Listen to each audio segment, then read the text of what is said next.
I'm going to show you how to set your Apple Watch ahead up to 59 minutes so that you're never late. I'm Josh Smith with GottaBeMobile.com, and this is all you need to do. First thing, push the digital crown in. It's going to take you to your apps. From here, you need to find settings. Might be in a different place, but go ahead and tap on that.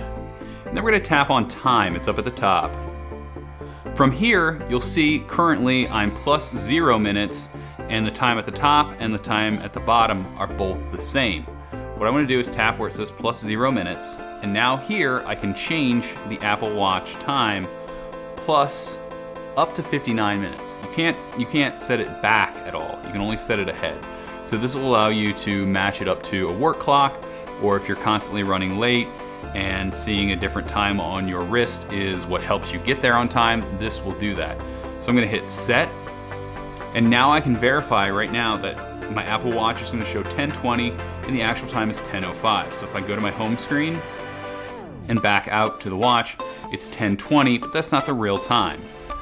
To undo this, just go into settings again, tap where it says plus 15 or whatever you have, dial it to whatever you need it to be, in my case plus 0 minutes, and hit set, and verify that the times are the same, and you're good to go. You can check out more at GottaBeMobile.com.